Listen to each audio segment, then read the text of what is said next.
Hello friends, I am Aprati. Welcome back to our channel plants space. वैसे तो आज हम पैशन प्लांट यानी पैसीफ्लोरा प्लांट के बारे में बात करेंगे, लेकिन आज की वीडियो आपके लिए काफ़ी हेल्पफुल रहेगी और अगर आप गार्डनिंग का शौक रखते हैं तो कभी ना कभी आपके जीवन में ये ज़रूर काम आएगा। तो वीडियो को पूरा देखिएगा। तो ये पैशन प्लांट इस प्लास्टिक पॉट में लगा हुआ आया था नर्सरी से। ये ऐसा का ऐसा हमने लिया था और आपसे शेयर भी किया था।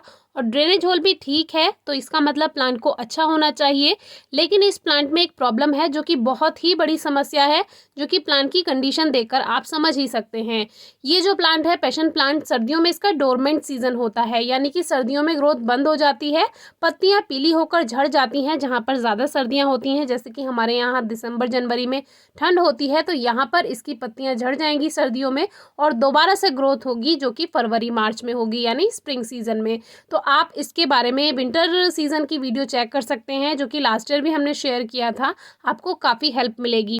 अब जैसे कि हम सब प्लांट्स लवर हैं, तो अगर कोई प्लांट बेकार हो रहा होता है या उसकी हालत ख़राब है, कंडीशन बेकार हो चुकी है, तो सबसे पहले हमें ये देखना होगा कि इसका कारण है क्या। तो ऊपर से देखने में कोई कारण नहीं लग रहा है। ये प्लास्टिक पॉट में लगा हुआ था, तो हमने सोचा था कि इस पॉट में पानी कम ही देंगे, नहीं तो ये प्लांट ओवर मॉइस्चर की वजह से बेकार हो सकता है। क्योंकि सर्दियों में जब प्लांट ग्रोथ नहीं करते हैं या स्लो ग्रोथ करते हैं, तो उनको मिट्टी में बहुत कम नमी की ज़रूरत होती है। तो जैसे कि ये प्लास्टिक पॉट में लगा है और प्लास्टिक पॉट में लगे हुए पौधे जो हैं उसमें ओवर मॉइस्चर बना ही रहता है, यानी कि जब हम उसमें वाटरिंग करते हैं तो उसमें पानी रहता ही है। और ख़ास तौर पर सर्दियों में, क्योंकि नमी जल्दी नहीं सूख पाती है, तो पौधे के सूखने के कई कारण होते हैं, जैसे कि मिट्टी में ज़्यादा नमी या मिट्टी में कम नमी, या मिट्टी में ज़्यादा फर्टिलाइज़र दे देना या कोई केमिकल फर्टिलाइज़र जैसे हम ज़्यादा मात्रा में डाल देते हैं, और या फिर प्लांट का डोरमेंट सीजन होता है, या हम रीपॉट करके उसको डायरेक्ट सनलाइट में रख देते हैं। तो ये सभी रीज़न होते हैं पौधों की पत्तियों के सूखने के या मुरझाने के। तो हमारे प्लांट में ऐसा कोई नहीं था, ना तो फर्टिलाइज़र हमने कोई दिया था, ना ही नमी ज़्यादा थी, ना ही इसको रिपॉट किया था, और ना ही इसमें कोई फर्टिलाइज़र की मात्रा ज़्यादा गई थी। क्योंकि फर्टिलाइज़र अभी हमने दिया नहीं है, जैसा नर्सरी से आया था प्लांट ऐसा ही रखा हुआ था। तो हमने सोचा इसकी रूट्स एक बार देख लेते हैं, हो सकता है मिट्टी में ज़्यादा नमी हो। तो इसको जैसे ही हमने इसकी मिट्टी को साइड साइड से हटाने की कोशिश की और जैसे ही इसको खाली किया, तो देखा अचानक से सारी मिट्टी निकल आई। तो ऐसा क्यों हुआ कि एक लेयर पूरी की पूरी निकल कर बाहर आ गई और बाकी का प्लांट एज इट इज़ है। ये तो मजाक ही हो गया कि ऊपर की सॉइल इतनी सॉफ्ट है और अंदर की सॉइल अगर आप देखेंगे तो आप बिल्कुल ही चौंक जाएंगे। तो वीडियो पर बने रहिए, आपको दिखाते हैं। तो एक और जादू निकला कि अंदर तो एक नया पौधा बन रहा था। अब वो पौधा क्या था कि वो एक घास थी। तो ऐसा कभी नहीं होता है कि मिट्टी के अंदर ही पौधा ग्रोथ कर रहा है और पत्तियां उसमें अंदर ही अंदर चल रही हैं। जब भी कोई पौधा होता है तो उसकी लीव्स बाहर आने की कोशिश करती हैं, और ये मिट्टी के अंदर ही अंदर ग्रोथ करता जा रहा था, जो ये घास इसमें उगी हुई थी। तो ऐसा इसलिए था क्योंकि जब ये नर्सरी से प्लांट उठाया गया होगा तो ये ऐसा का ऐसा उठा लिया गया होगा। अब पॉट में तो मिट्टी कम है, सामने वाला जो ग्राहक है यानी जो कस्टमर है वो ऐसा तो लेगा नहीं प्लांट को। तो ऊपर की मिट्टी अच्छी दिखानी बनती है, तभी प्लांट बिक पाएगा, सेल हो पाएगा। तो इन्होंने क्या किया कि ये जो सॉफ्ट सॉइल है इससे पॉट को पूरा भर दिया।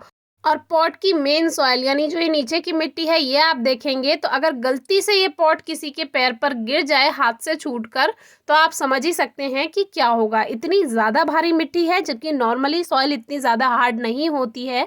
जो हम प्लांट्स ग्रो करते हैं उसके लिए सॉफ्ट सॉइल बनाते हैं, लेकिन ये गमला जो है इतना ज़्यादा भारी था। और अब पता चला कि ये इतना भारी क्यों था, क्योंकि इसमें जो मिट्टी लगी हुई है ये हार्ड सॉइल है, और कोई भी प्लांट इतनी हार्ड सॉइल में ग्रोथ नहीं करेगा।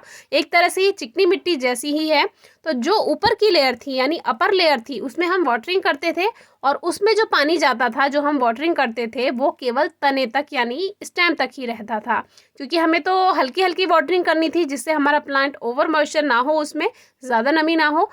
लेकिन अंदर की मिट्टी में तो नमी जा ही नहीं रही थी, जहाँ पे पौधे की रूट्स थी, और पौधे के मुरझाने का यही मेन कारण था। तो अगर कभी भी आपके प्लांट की कंडीशन बेकार हो रही है और आपको समझ नहीं आ रहा है, तो एक बार प्लांट का फोटो क्लिक करके हमें प्लांट्स स्पेस फेसबुक या इंस्टाग्राम पर ज़रूर भेजें।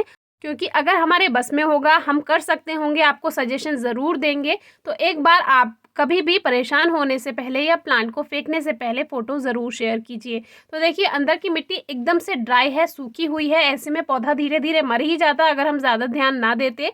तो जब भी नर्सरी से प्लांट लाते हैं तो एक बार कुछ दिन उस पर नज़र रखें, तो आपको समझ आ जाएगा कि आपके प्लांट में क्या प्रॉब्लम आ रही है। तो जब हमने ये प्लांट नर्सरी से लिया था तब मौसम में थोड़ी सी गर्माहट थी, तो तब अच्छे से पानी हम प्लांट में दे देते थे, तब तो प्लांट अच्छे से चल गया। लेकिन अब सर्दियां हैं तो पानी पर सबसे ज़्यादा ध्यान रखना है। तो अब जब इस पे नीचे तक पूरा पानी नहीं जा पा रहा था जड़ों तक, तब ये मुरझाने लगा। तो अब हमने ध्यान दिया तो अब हमारा प्लांट धीरे धीरे ठीक हो जाएगा। तो सबसे पहले प्लांट में वाटरिंग करनी है, स्प्रे करना है, और अब धीरे धीरे प्लांट ठीक होगा। लेकिन फिर भी ओवर मॉइस्चर सॉइल में नहीं होना चाहिए, क्योंकि ये इतनी हार्ड मिट्टी है कि इसका जो नमी है जल्दी ख़त्म नहीं होगी। तो अभी भी हमें इसमें पानी पे ध्यान रखना होगा। रीपॉट अभी इसलिए नहीं कर सकते हैं क्योंकि डोरमेंट सीजन है, प्लांट की ग्रोथ का सीज़न नहीं है, ग्रोइंग सीजन नहीं है, तो इसको डिस्टर्ब करना अभी बेकार है। फरवरी के मौसम में हम इसमें नए मिट्टी के साथ नए पॉट में लगाएंगे, तब आपसे आगे शेयर करेंगे। लेकिन पानी देने के बाद आप देखिए ये मिट्टी में पानी अंदर जा ही नहीं रहा है। बहुत देर में ये अंदर जाएगा क्योंकि मिट्टी इतनी हार्ड है। जबकि ऊपर की ये 1 से 1.5 इंच की मिट्टी जो थी इतनी सॉफ्ट थी कि इस सॉइल को देखकर जो बिगनर्स हैं जिन्होंने नई नई गार्डनिंग स्टार्ट की है वो तो इसको ऐसे ही अपने गार्डन में रखा रहने देते और ऐसे ही देखभाल करते जाते, और धीरे धीरे ये प्लांट खत्म हो जाता। तो आजकल सतर्क रहने की ज़रूरत है। आप जब भी कोई प्लांट लें या सामान लें उसकी पूरी तरह से जांच परख ज़रूर कर लें। ये तो खैर प्लांट्स हैं, इसको तो हम ठीक कर सकते हैं, लेकिन बहुत सी ऐसी बातें हैं जिनको पूरी तरह से देखभाल करके ही आपको वो काम करना चाहिए। तो ऐसे ही ये प्लांट है हमारा जो कि पैशन प्लांट पुराना वाला है, जो कि रेड कलर के फ्लावर्स देता है। जो अभी हमने आपको दिखाया अभी उस पर फ्लावरिंग आई नहीं है, जो हमने नया नया नर्सरी से लिया है तो वो पर्पल बताया है। अब देखते हैं कि वो कौन सा निकलेगा जब उसमें फ्लावरिंग होगी। तो हमारे पास पहले से ही रेड कलर का पैशन प्लांट है, ये फ्लावर देता है रेड कलर के। तो इसका भी डोरमेंट सीजन है, तो अब धीरे धीरे ये सभी पत्तियां झड़ जाएंगी। हमारे काफ़ी व्यूअर्स परेशान हो जाते हैं कि हमारे पैशन प्लांट की पत्तियां पीली होकर झड़ रही हैं, क्या कोई प्रॉब्लम है, प्लीज़ बताइए हमें। तो उनको हमने कई बार वीडियोज़ में भी बताया है कि कुछ प्लांट्स का डोरमेंट सीजन होता है सर्दियों में कुछ प्लांट्स की पत्तियां पूरी तरह से झड़ जाएंगी, और फिर जो न्यू ग्रोथ होगी वो फरवरी मार्च में यानी कि स्प्रिंग सीजन में होगी। तो उसको लेकर आप बिल्कुल परेशान ना हो। आज की वीडियो में हमें यही दिखाना था कि देखिए ऊपर से जो प्लांट आपको अच्छा लगता है, अच्छा दिखता है, वो ज़रूरी नहीं है अच्छा हो, और उसकी सॉइल इस तरह से बेकार भी हो सकती है। तो अब जो करना है उस प्लांट में हम फरवरी मार्च में करेंगे, क्योंकि वो ग्रोइंग सीजन होगा, प्लांट अपनी रूट्स सेट कर पाएगा, और उसको न्यू सॉइल मिक्सचर के साथ रीपॉट करेंगे। तो वीडियो आप ज़रूर देखिएगा। तो जैसे कि अभी सर्दियां चल रही हैं तो पैशन प्लांट में अभी आपको कोई खाद यानी कोई फर्टिलाइज़र देने की ज़रूरत नहीं है, क्योंकि अभी प्लांट ग्रोथ नहीं करेगा। फरवरी से न्यू ग्रोथ स्टार्ट होगी, तो फरवरी में ही फर्टिलाइज़र देना आप शुरू कीजिएगा। पानी का सबसे ज़्यादा ध्यान रखना है, यानी कि मिट्टी में हल्की नमी होनी चाहिए, बहुत ज़्यादा नमी नहीं होनी चाहिए। रिपोर्टिंग का या ट्रिमिंग का यानी हल्की हल्की कटाई छटाई करनी है या रिपोर्ट करना है, वो काम आप फरवरी में कीजिएगा, क्योंकि तभी ग्रोइंग सीजन होगा। अभी प्लांट ग्रोथ नहीं कर रहा है। अभी जहाँ पौधा रखा हुआ है आप वहाँ भी रखा रहने दे सकते हैं, या जहाँ 1 या 2 घंटे की धूप आती हो वहाँ भी आप इसके पॉट को शिफ्ट कर सकते हैं। फिर भी अगर आपकी कोई क्वेरी है, क्वेश्चन है, ज़रूर पूछिए, और आज की वीडियो कैसी लगी ज़रूर बताइए। Thank you.